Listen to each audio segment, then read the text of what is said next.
Eric is going to show us how to build a swarm trap. It's a swarm box, actually. Swarm box. I've been beekeeping about 12 years. I have about 10 apiaries that I work, mostly small apiaries. So I have to travel back and forth between apiaries. And I tend to keep like 2 of these in my car now all the time. And I use them for a lot of purposes. But originally, I want to credit, this is from like reading late 1800s Beekeepers, right? Henry Alley is the guy. I think that I was trying to look back and remember exactly what inspired me to build this. And I think it was Henry Alley. And he did it a little different, I think, as I look back. He just had a screen top. And I think the thing that I was initially using it or building it for was to do what do you call it? My own swarm, right? Create my own swarm, to take bees without a queen, make them queenless for a while. And Henry Alley advised keeping them without the queen for a while. And so he did it like in a cool place in the basement or something. And so to have ventilation, to have a place where they could feed with the jar on top. This is my own adaptation of that idea. And the other thing that it has is, so the bottom, I can slide out this. So if I use it for that artificial swarm or for a real swarm, which is really how I've ended up using it more, I can bring it back to my yard, and I build it. You could make it a large different size, but I'm doing Michael Palmer's four frame nukes. So I can take this, feed it. I take an empty jar to get the lid off, and then I'll take the jar with feed and put it on there like while it's in the basement. And then when I want to introduce it into a box with an open entrance, because they're locked in there, I then slide this out. And I usually add, so they don't have this little hole when I slide it out. But if I don't want them to have that, I slide a little piece in there, block it up so that the entrance will be at the bottom where I want it to be. Is that just a normal box on top that you cut out to put a screen in? Is that just No, I built it. I mean, I started out as a carpenter. That's where I had the gall to think I could be a beekeeper. It was like, oh, I can just make the boxes. And a lot of my early boxes were from furniture people threw out, and I just cut it up and made my first boxes. A lot of them, not a good idea. Like beautiful furniture isn't necessarily good wood for a bee box, right? In that environment, like anything that has a nice laminate to it looks really pretty. Not a good thing in the few years. Why are the screens on the sides? So it would have ventilation. That's what Henry Alley talked about. So as I say, when I look back to try and remember, because it's like I've had these about probably like 6 or 7 years I've been using them. And as I say, now I keep 2 of them in my car all the time as I'm running between or running to catch a swarm. I know it's kind of heavy for actually catching a swarm in a tree or something. That's the reason rope is on there, because I'm a rigger, so I just put a rope up there. Yeah. Another question. Okay, so if you have a large swarm and you get the queen in there and then you put the lid on top, because the screen's open, the rest of the bees are going to smell the pheromone. Do they stay clustered on the outside of the box when you move the box? Yeah, so I typically, like if I'm catching a swarm, I'm not sure if the queen's in there and it's getting late. I typically come back 6 in the morning the next day to get them. And if I see that they're all on the screen on the outside, I'll take one of those bags, those netted bags, and put it over top. And then I can just move the whole thing in my car. Yeah. I did learn this year, like if you get a large swarm out of a tree and you put it into a nuke size box, and remember all these bees are wet because they've engorged themselves before they've swarmed, so they're sitting in a tree and they're very wet. And then if you don't have enough ventilation, they're just going to cook really quickly, And I killed a swarm. I'll admit it, I did it. And I set a box and I set it in the shade and I thought it was going to be okay. 3 or 4 hours, and it had some ventilation, not as nice as what Eric had. It had some ventilation, but 4 hours later, I came back and I had a 2-inch pile of dead bees on the bottom of the swarm trap. So It's not I like- love the It's ventilation not on like your they're swarm. dispersed on frames and there's air pockets between each frame and they can manipulate the temperature.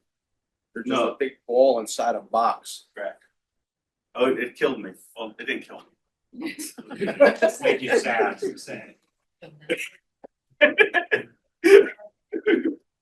Very good. It's not too hard, I tend to not make my equipment out of plywood, but this one I made out of plywood because I'm not gonna live in here for very long. I will try and avoid the chemicals of the plywood, exterior plywood You probably. can dumpster dive for swarm traps for sure. Why Can you 4 circle frames back? instead of 5? Because I'm working off of a Michael Pollan's thing where, you know, if you have a 4-frame nuke and 2 of them fit side by side on a top, you know, I don't have. 10 frame. Yeah, so then a 10-frame, 2 of these will fit perfect on top and he overwinters that way with, you know, with a screen here. Like, in a way like this isn't quite it. Like, you know, a double screen with it. You know, this isn't it. This was actually to show you that you could also end up, instead of adding it to a nuke, if it was a really big swarm, just do that without the netting in there. You could put it on top and do it this way. Yeah, 2 5-frame nuke boxes are wider than a 10-frame, but 2 4-frame nuke boxes fit perfectly on a 10-frame. And not to plug Ike, but Ike makes one of the few people, Forest Hill, he makes 4-frame Oh, nice. nuke boxes Yeah, for those yeah. interested in going that way of beekeeping. It is nice to be able to stack nuke boxes on top of 10-frame boxes Yeah, occasionally. that would be like. I really think every beekeeper should have a swarm box, honestly. You know, if you're keeping bees, you want to catch that swarm. If no one's perfect at swarm prevention, but if these bees leave your box, you want to try to catch it for 2 reasons. One, it won't end up in your neighbor's yard. And secondly, that swarm only has about a 15 to 20% chance of survival. So it's going to be much likely to survive if you catch it and put it in a box than if it goes out on its own. So this is a great example of a homemade swarm trap, and it's easy to make. It's fun. It's like Christmas when you see bees flying in and out of your swarm trap, free bees. And then you can think about where to put it. Like, where am I going to hang my swarm? Somebody had a question over there? Next to I people did, with but a I lot of don't bees. even understand my own question. It was like, I wanted you to circle back to the keep them away from the queen in the basement. I'm like, I don't So if understand. you're gonna make an artificial swarm, I think what Henry Alley was talking about, so you do a shook swarm from a strong hive that you have, Okay, right? And you're not a queen, just worker girls, or maybe some boys in there too, right? And you put it in this box, you know, maybe with a few frames, maybe with 4 frames, I don't know, but you put it in, and then you take it and put it in the basement, it'd be queenless, so that they really recognize they're queenless. Overnight, that's I think what the quote was. I honestly haven't, I ended up not using it for that purpose. I'm naive in my queen rearing. I'm a little bit unskilled. George has helped me a few times. I've cut my finger on the table, saw my eye. I've had eye operations recently, so I think the grafting is probably not in my bailiwick very much. But I would say that, so you leave that overnight, and then when you introduce the queen the next day, they're ready to take her. That's the theory. So you're suggesting people bring that in? Are you a divorce attorney? Bring that into my house. It's yeah.